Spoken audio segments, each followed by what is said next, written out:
আমরা অনেকেই জানি না যে আমাদের পিতামাতার প্রতি আমাদের কর্তব্যটুকু কী কী, অথবা আমরা আমাদের পিতামাতার জন্য কী দোয়া পড়ে দোয়া করা উচিত। কি এমন আমল করলে আল্লাহ তাআলা আমাদের পিতামাতার সকল গুনাহ ক্ষমা করে দিবেন এবং তাদের নাজাতের ব্যবস্থা করে দিবেন। প্রিয় দিনী ভাই ও বোন, আমি আজকে এই ভিডিওতে আপনাকে এমন একটা দোয়া শিখিয়ে দিব, বাংলায় উচ্চারণগুলো দেখে দেখে আপনি এখান থেকে মুখস্থ করতে পারবেন। যেই দোয়াটা আমল করলে আল্লাহ তাআলা আপনার কারণে আপনার পিতামাতার জীবনের সকল গুনাহ মাফ করে দিবেন এবং তাদেরকে নাজাতের ব্যবস্থা করে দিবেন। আল্লাহ তাআলার ইবাদতের পরেই পিতামাতার প্রতি সন্তানের দায়িত্ব কর্তব্য পালন করতে হয়। বৈধ কাজে নির্দেশ পালনে পিতামাতার অনুগত করা এবং সন্তানের জন্য ওয়াজিব। মহান আল্লাহ তাআলা পবিত্র কোরআনে বলেন, তোমার রব নির্দেশ দিয়েছেন যে তোমরা তাকে ছাড়া অন্য কারো ইবাদত করবে না এবং পিতামাতার সাথে উত্তম ব্যবহার করবে। আল্লাহ তাআলার কঠিন আদেশ হচ্ছে, আমি মানুষকে পিতামাতার সাথে সদ্ব্যবহার করার নির্দেশ দিয়েছি। অসংখ্য হাদিসে নবী করিম সাল্লাল্লাহু আলাইহি সাল্লাম পিতামাতার প্রতি সন্তানের দায়িত্ব ও কর্তব্যের কথা বলেছেন। যেমন, পিতার সন্তুষ্টিতে প্রতিপালকের সন্তুষ্টি এবং পিতার অসন্তুষ্টিতে আল্লাহর অসন্তুষ্টি। সুনানে তিরমিজিতে এই হাদিসটা এসেছে। পিতামাতার অবাধ্যতা অমার্জনীয় অপরাধ। এই অপরাধের জন্য দুনিয়াতে বা মৃত্যুর পূর্বেও এর শাস্তি দেওয়া হয়ে থাকে। আমার এই ভিডিওটা আপনারা যারা দেখেন বা আমাকে যারা ফলো করেন, তারা এখানে কেউ ছোট না। সুতরাং আমি এখানে হাদিসের রেফারেন্স দিয়ে যেই হাদিসগুলো বলতেছি, একটু মন দিয়ে শোনেন, একটু চেষ্টা করেন, ইনশাআল্লাহ পারবেন আপনিও।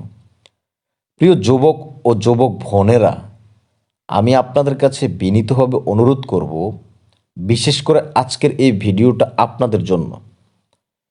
যারা আপনারা পিতামাতার সাথে অসৎ আচরণ করেন, আজকে আপনার শরীরের মধ্যে শক্তি আছে, জোর গলায় কথা বলতে পারতেছেন, যার কারণে পিতামাতার কথা শুনতেছেন না, আপনাদের জন্য আজকের এই ভিডিওটা। পিতামাতার অবাধ্যতা কতটা ভয়ঙ্কর জিনিস এবং ইসলামে এটা নিয়ে কতটা শক্ত একটা জায়গা, সেটাই আমি আজকে আপনাকে এই ভিডিওতে বলবো এবং বোঝাবো। পিতামাতার অবাধ্যতা অমার্জনীয় অপরাধ। এই অপরাধের জন্য দুনিয়াতে বা মৃত্যুর পূর্বেও এর শাস্তি দেখা হয়ে থাকে। নবী করিম সাল্লাল্লাহু আলাইহি সাল্লাম বলেন, আল্লাহ তাআলা তার ইচ্ছা অনুযায়ী সব গুনাহ মাফ করে দেন, একমাত্র পিতামাতার অবাধ্যতার গুনাহ ব্যতীত। পিতামাতার প্রতি সন্তানের পালনীয় কর্তব্যসমূহ, এই জায়গাটা একটু আপনারা মন দিয়ে শুনবেন প্লিজ। দয়া করে কত সময় নষ্ট করেন, আমি আপনার কাছে অনুরোধ করব অন্তত আজকের এই ভিডিওটা সম্পূর্ণটা দেখে আপনি এখান থেকে একটু দেখে যাবেন। আপনার যদি প্রত্যেকটা কথা, প্রত্যেকটা হাদিস ভালো লাগে, আপনি তখন এগুলো আমল করিয়ে আপনি একটু শোনেন। আপনার কর্তব্যসমূহ কি কি? এক নম্বর কর্তব্যের মধ্যে হচ্ছে সদ্ব্যবহার, অর্থাৎ ভালো ব্যবহার। পিতামাতার প্রতি সদ্ব্যবহার করা নফল নামাজ, সদকা, সাওম, হজ, উমরা এবং আল্লাহর পথে জিহাদ করার চেয়ে উত্তম। দেখেন এখানে কি শক্তভাবে বলা হয়েছে, নফল নামাজ, সদকা, সাওম, হাজ, উমরা ও আল্লাহর পথে জিহাদ করার চেয়ে উত্তম। 2 নম্বরে পিতামাতার সেবা যত্ন করা। পিতামাতার অসুখ বিসুখ হলে যত্ন করা, সেবা শুশ্রূষা করা, এটা আপনার দায়িত্ব এবং কর্তব্য। পিতামাতা যখন ডাকবে আপনাকে সাড়া দিতে হবে, সকলের আগে তাদের কথা পালন করতে হবে। পিতামাতা দরিদ্র বা অসহায় হলে তাদের ভরণ পোষণের দায়িত্ব পালন আপনি করতে হবে। আল্লাহ তাআলা বলেন, হে নবী, আপনি বলুন, তোমরা যে সম্পদ ব্যয় করো তা তোমাদের পিতামাতা ও নিকটাত্মীয়দের জন্য ব্যয় করো। সূরা বাকারার 15 নম্বর আয়াতের এই অর্থ সরাসরি কোরআন।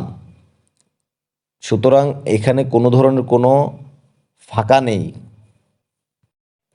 পিতামাতার অসহায় ও দুর্বল বয়সে এবং মৃত্যুর পরে নিজের শৈশবের কথা স্মরণ করে ভালোবাসা ও রহমতের আবেগে বারবার আল্লাহর দরবারে তাদের জন্য ক্ষমা প্রার্থনা এবং দোয়া করতে হবে। এটা আপনাকে করতে হবে আপনার পিতামাতার জন্য। মহান আল্লাহ তাআলা বলেন, হে আমার প্রতিপালক, তাদের উপর রহম করো, যেমন শিশুকালে তারা আমাকে লালন পালন করেছিলেন। ওয়াদা ওসিয়ত ও ঋণ আদায় করতে হবে। পিতামাতার মৃত্যুর পর, তাদের দাফন কাফনের পর তাদের ওয়াদা ওসিয়ত এবং ঋণ থাকলে তা আদায় করা সন্তানের কর্তব্য। পিতামাতার আত্মীয় বন্ধুদের সাথে ভালো ব্যবহার করা, পিতামাতার অবর্তমানে পিতামাতার বন্ধুবান্ধব ও আত্মীয় স্বজনদের সাথে সুন্দর ব্যবহার করাও সন্তানের একজন কর্তব্য। সুতরাং আপনি এইসব কাজগুলো করা, এইটা আপনার দুনিয়ার মধ্যে সকল কাজ যেমন আপনার করা কর্তব্য, তেমন পিতামাতার ভালো মন্দ খারাপটা দেখা এবং তাদের দায়িত্ব নেওয়া আপনার একটা কর্তব্য। আর পিতামাতার জন্য কোন দোয়াটা সবসময় পড়বেন, কিভাবে পড়বেন আমি একটু বলি। সর্বাবস্থায় এই ছোট্ট দোয়াটা আমল করার চেষ্টা করবেন। যেই কোনো অবস্থায়, আপনি চাকরি করেন, ব্যবসা করেন, ছাত্র ছাত্রী, পড়াশোনা করেন, হাঁটতেছেন, যেই কোনো অবস্থাতেই এই দোয়াটা বেশি বেশি আমল করার চেষ্টা করবেন। আল্লাহ তাআলা যাদের পিতামাতা এই দুনিয়াতে বেঁচে আছেন তাদেরকে নেক হায়াত দান করেন, এবং যাদের পিতামাতা এই দুনিয়ার মায়া ত্যাগ করে এই দুনিয়া ছেড়ে চলে গেছেন তাদেরকে আল্লাহ তাআলা জান্নাত দান করুক, আমিন।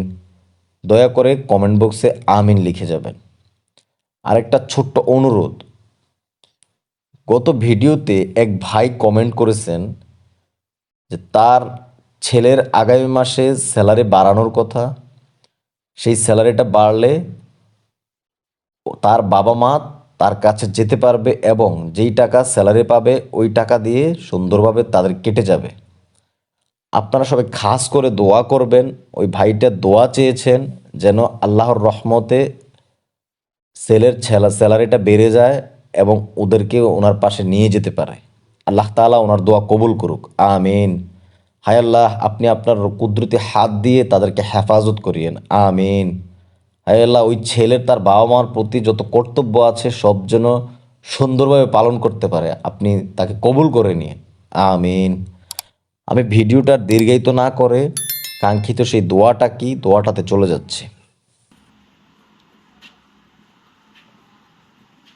পিতামাতার জন্য দোয়া উচ্চারণ: রব্বানা গফিরলি ওয়ালি ওয়ালিদাইয়া ওয়ালিল মুমিনিনা ইয়াওমা ইয়াকুমুল হিসাব।